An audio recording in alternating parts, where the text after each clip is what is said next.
वृंदावन बिहारी लाल की जय।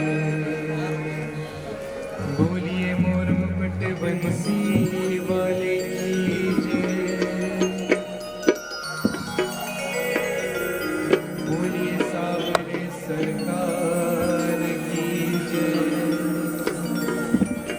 बोलिए लक्ष्मीदाता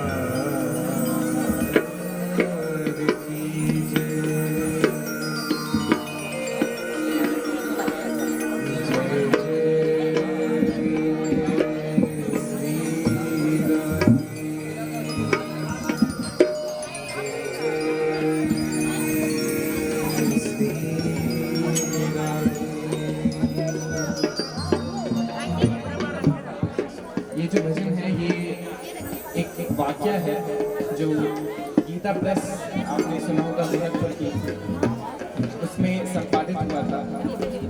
और इस वाक्य से हमें एक भक्त की भगवान के ऊपर जो पकड़ होती है, जो महिमा होती है, वो पता चलता है। तो वो वाक्य इन शब्दों से आपको सुनाने जा रहा हूँ। वश में है भगवान, भगत के वश में है भगवान, वश में है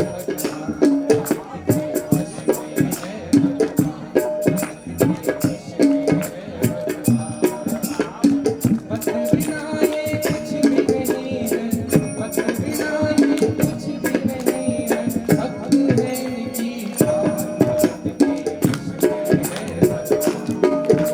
में है भगवान, भगत के वश में है भगवान।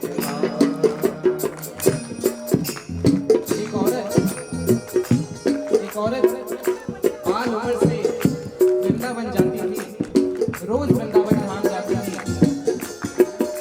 लेकिन समय कभी किसी के लिए रुकता नहीं है। समय का चक्र आगे बढ़ा, वो औरत बड़ी हुई, लेकिन उसने वृंदावन धाम जाना नहीं छोड़ा। समय और बीता, औरत माँ की हो गई, उसका विवाह हो गया, लेकिन उसने वृंदावन धाम जाना नहीं छोड़ा। आखिरकार बाल बच्चे हो गए, बच्चों की भी शादी हो गई, नाती पोते हो गए, लेकिन वृंदावन धाम जाना नहीं छोड़ा। लेकिन बुढ़ापा एक ऐसा सच है जिसे हर व्यक्ति को स्वीकार करना पड़ता है। एक अंतिम बार वृंदावन धाम गई और वृंदावन जाके श्याम की एक पीतल की मूर्ति अपने साथ अपने घर ले आई और उसी को अपने बेटे अपने बाल की तरह पूजन करने लगी। भगत मुरली वाले की रोज वृंदावन डोले, भगत को लल्ला समझे, कृष्ण को लल्ला बोले, कृष्ण को लल्ला समझे, कृष्ण को लल्ला बोले। श्याम के प्यार में पागल हुई वो श्याम दीवानी, अगर भजन में लागे छोड़ दे दाना पानी, अगर भजन में लागे छोड़ दे दाना पानी। प्यार करने वो लागी उससे, प्यार करने वो लागी उससे, अपने पुत्र समान, भगत के वश में है भगवान, भगत के वश में है भगवान, भगत के वश में है भगवान, भगत के वश में है भगवान। मूर्ति को अपने घर में रखी, उसको अपने बेटे की तरह उसका पूजन करने लगी। वो अपने कृष्ण लला को गले से लगा कर रखे, हमेशा सजा कर रखे, लाड लड़ा कर रखे, हमेशा सजा कर रखे, लाड लड़ा कर रखे। वो दिन में भाग के देखे, शाम को भाग के देखे,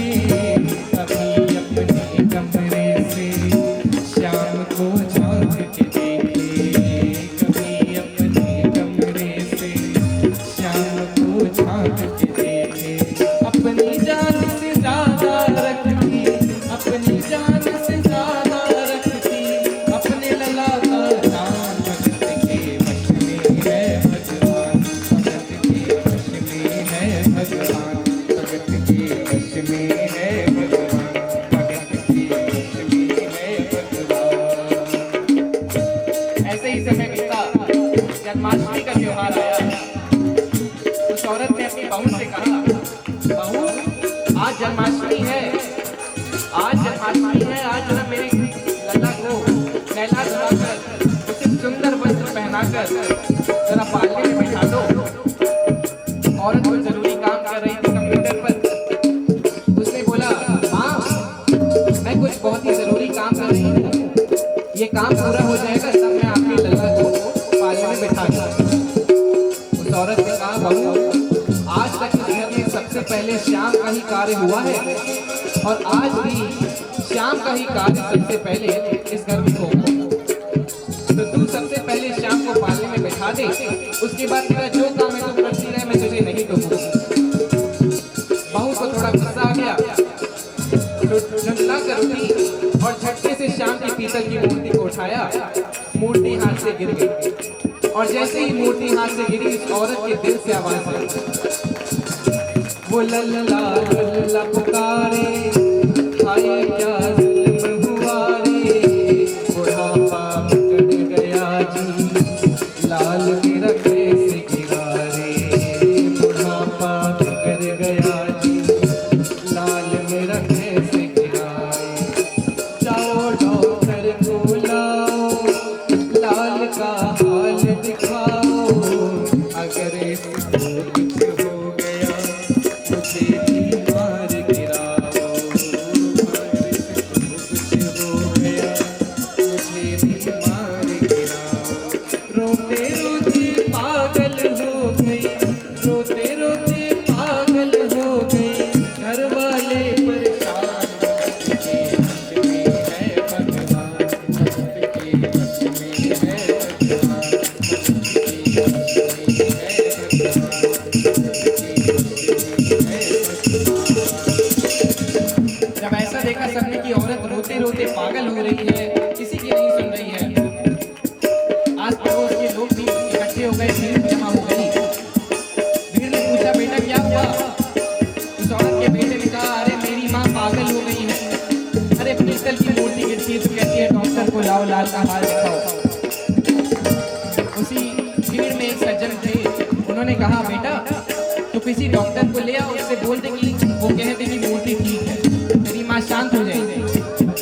बेटे को भी सुझाव अच्छा लगा, किसी डॉक्टर की खोज में चला गया। बहुत डॉक्टरों से बातचीत करी, लेकिन कोई भी श्याम की पीतल की मूर्ति को जिंदा साबित करने के लिए राजी नहीं हुआ। आखिरकार एक डॉक्टर मिले, उनसे कहा, डॉक्टर साहब मैं आपको मुंह मांगी कीमत दूंगा, आप बस एक बार मेरे घर चले चलो और मेरी माँ से सिर्फ इतना कह दो कि मेरा लाल ठीक है, वो शांत हो जाए, उसके बाद आप जो कहेंगे वो मैं आपको दे दूंगा।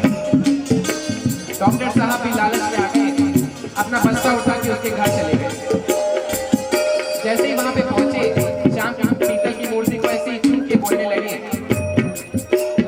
हाँ वो लफ्ज़ टटोल के बोले, ये तेरा लाल सही है, भाई चिंता मत करियो, कोई तकलीफ नहीं है, भाई चिंता मत करियो, कोई तकलीफ नहीं है।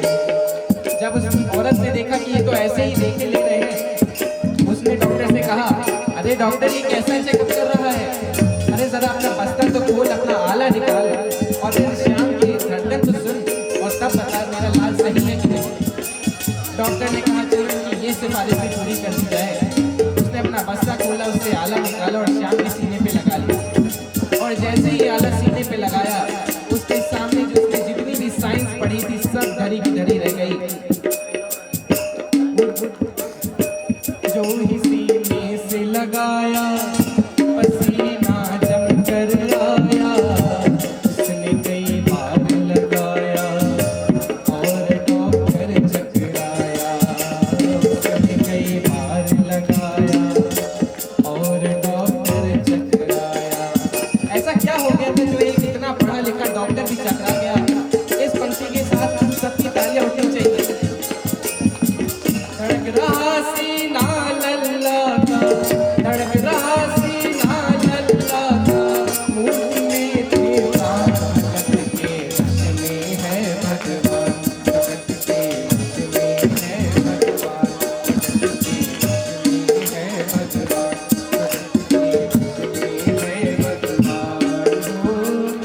बिना